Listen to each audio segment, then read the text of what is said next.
राजा ने अपनी बेटी की शादी कबूतर के साथ क्यों किया? बहुत समय पहले की बात है। एक बूढ़ी औरत एक गांव में रहती थी। उसके न कोई बेटे थे न कोई भाई था। वह अकेली एक झोपड़ी में रहती थी। वह हर दिन जंगल में लकड़ियां लेने जाती थी, जिससे उसके घर की रोटियां बनती थीं। एक दिन बूढ़ी औरत जंगल में लकड़ियां लेने गई। वहां उसे एक जख्म से तड़पता हुआ कबूतर पड़ा हुआ मिला। कबूतर को देखकर उसे दया आ गई और वह कबूतर को अपने घर उठा लाई। वह हर दिन कबूतर को दवा लगाती और उसे दाना चुगाती। उसकी न कोई बेटी थी न कोई बेटा, इसीलिए वह कबूतर को अपने बेटे जैसा मानने लगी। धीरे धीरे दिन गुजरते गए और कबूतर बड़ा हो गया। एक दिन कबूतर बोला, मां, मेरी शादी करवा दो।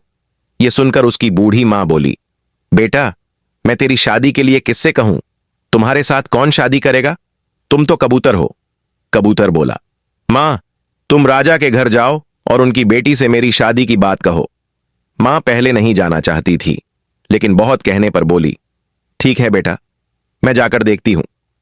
बूढ़ी औरत राजा के घर गई। वहां गेट पर सिपाहियों ने उसे रोक लिया और पूछा, तुम कौन हो और कहां जा रही हो?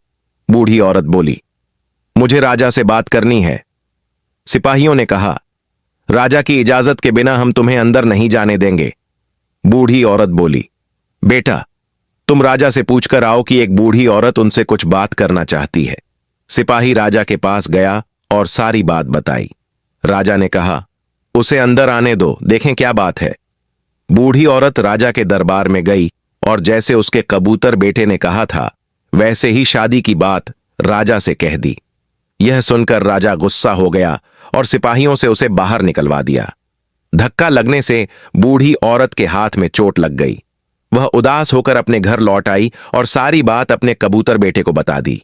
कबूतर ने अपनी मां के हाथ में तेल लगाया, दवा लगाई और अगले दिन फिर राजा के घर जाने को कहा। मां बोली, बेटा, मैं जा चुकी हूं।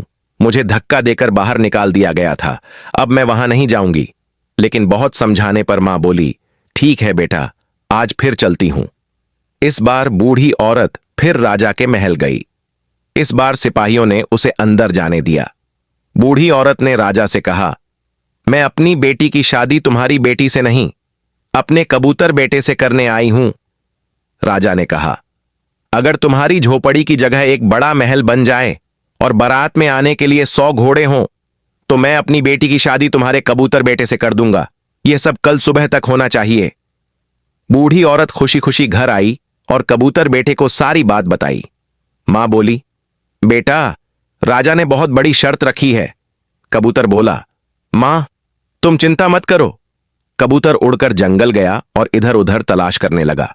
उसे एक चमकता हुआ हीरा मिला। वह उसे लेकर घर आया और उसी हीरे से रातों रात एक बहुत बड़ा और चमकता हुआ महल बन गया। सुबह राजा अपनी छत पर चढ़ा और यह देखकर हैरान रह गया।